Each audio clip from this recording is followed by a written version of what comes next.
ciego y no sabe lo que le pasa.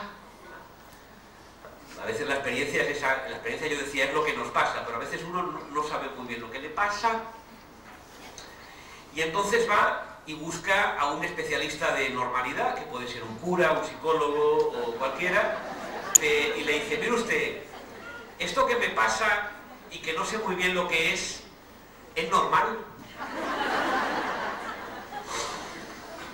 Y entonces o el cura o el psicólogo o cualquiera de esas personas que saben lo que es normal y lo que no, te dice, es normal.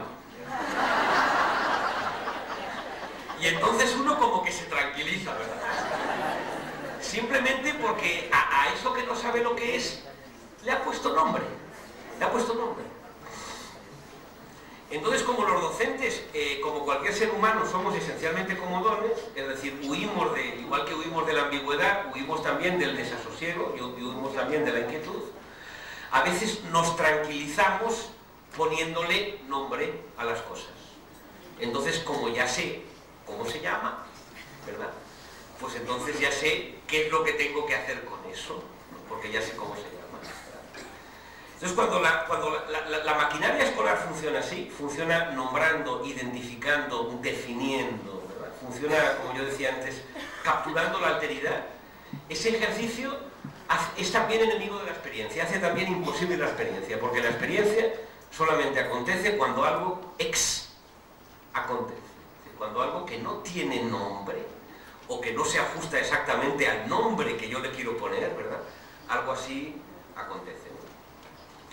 Y luego la tercera palabra que yo les invitaba a colocar es la palabra alienación. Es una palabra muy fea, porque, bueno, no es que sea fea, ¿no? Pero la palabra alienación tiene como mucha connotación así como del marxismo, ¿no?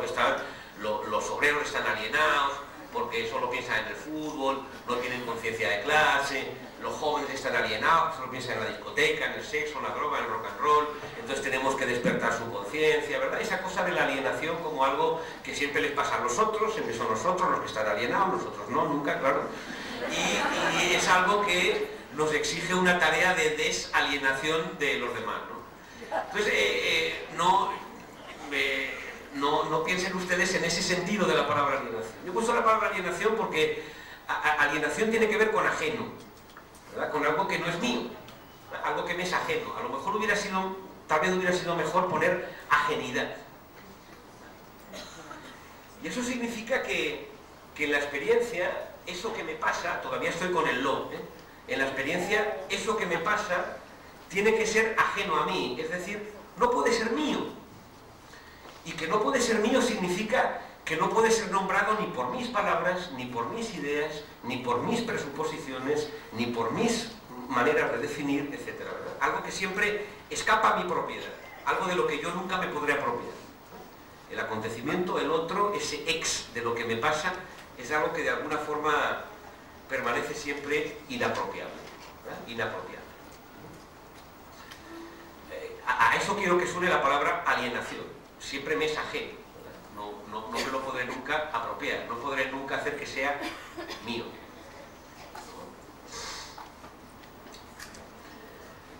A mí siempre me ha molestado mucho, yo no sé si aquí pasa, ¿no? Pero en España se usan mucho los pronombres posesivos cuando hay reunión de maestros, ¿no? Eso de nuestros jóvenes, porque nuestros jóvenes, ¿no? Porque nuestros alumnos, ¿no? Porque nuestras mujeres, porque nuestros profesores. Entonces dice uno, porque nuestros, ¿no? O sea, ¿quién dice nuestros jóvenes? O sea, ¿nuestros de qué? García Calvo, que es un filósofo anarquista español, tiene un texto muy bonito sobre la infancia que dice, la infancia es maravillosa a condición de que no sea mía. Eso no es solamente esa cosa de que qué ricos los niños si no son mis niños, es decir, si no me exigen ninguna responsabilidad, sino que tiene que ver en el momento en que uno considera a los niños como algo suyo, ha cancelado la dimensión de novedad y la dimensión de infancia que la infancia tiene. Es decir, la infancia es inapropiable.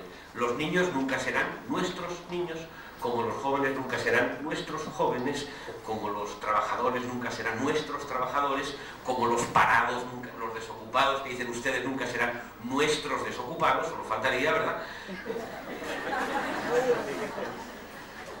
Eso significa un poco lo de la ajenidad, ¿eh? O sea, ese otro de la experiencia, ese algo que me pasa, ¿verdad? Eso no puede ser mío. Si es mío, ya no da lugar a la experiencia, ¿no? Ya es como... Bueno, ahora les invito a hacer un circulito en la palabra me. Hasta ahora he hablado del lo, ¿eh? Y nos. Hagan un circulito en la palabra nos. Luego hablamos un poco de eso, ¿eh? Si la experiencia es algo colectivo o es algo... Si la experiencia es lo que nos pasa y qué significa ahí ese nos, o es lo que me pasa. Pero bueno, yo he anunciado nos, pues nos, lo que nos pasa.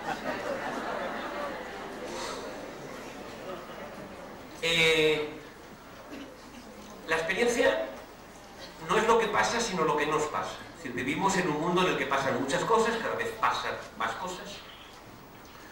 Todo lo que pasa nos es inmediatamente accesible como nunca antes históricamente. Los medios de comunicación hacen que cualquier cosa que pase en el mundo, ¿verdad?, tengamos noticia de ella inmediatamente.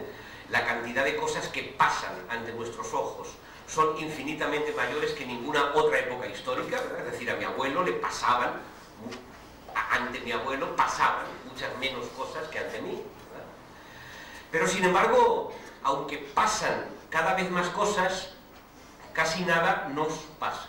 Es decir, nosotros asistimos como espectadores neutros e indiferentes frente a todo aquello que pasa, y a lo más le pedimos a lo que pasa una especie de excitación momentánea que es sustituida inmediatamente por otra excitación. De manera que, ¿quién se acuerda ya de la guerra de hace 2 años?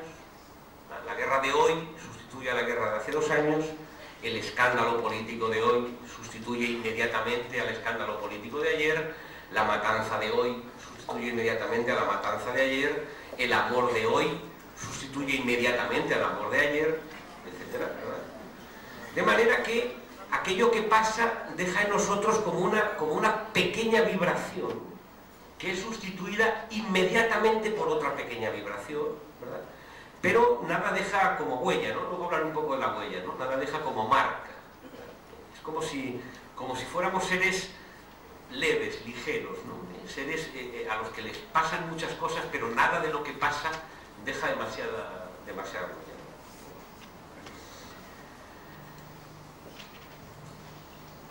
Pero la experiencia significa que algo nos pasa, ¿verdad? Es decir, el lugar de la experiencia siempre es experiencia de algo que no soy yo, pero sin embargo el lugar de la experiencia soy yo. Es decir, la experiencia es siempre experiencia de alguien. El lugar de la experiencia soy yo. Llamaré a eso, a ese nos, ¿no? Lo voy a nombrar con 3 palabras de momento, ¿no? La primera palabra será subjetividad, la segunda palabra será reflexividad y la tercera palabra será transformación. Si hablo de reflexividad, si digo que la experiencia es reflexiva, es porque ese nos de lo que nos pasa es un pronombre reflexivo. Por lo tanto, la experiencia es un movimiento de ida y vuelta. La experiencia es un movimiento de ida, es un movimiento en que el sujeto sale de sí mismo para ir hacia afuera, ¿verdad?, para enfrentar algo que no es él. Pero sin embargo la experiencia exige un retorno, exige que aquello que pasa me pase a mí. Eso sería eso es la reflexión, ese movimiento de ida y vuelta, eso es la reflexión. O sea, la idea clásica de reflexión tiene que ver con eso, tiene que ver con un movimiento de salida y de retorno.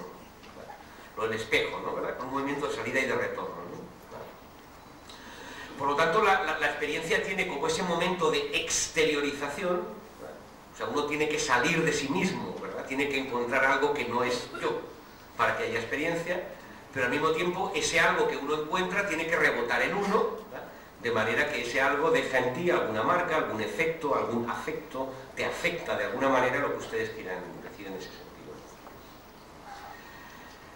Si le llamo subjetividad, es porque el lugar de la experiencia es el sujeto, o dicho de otra manera, la experiencia es siempre subjetiva.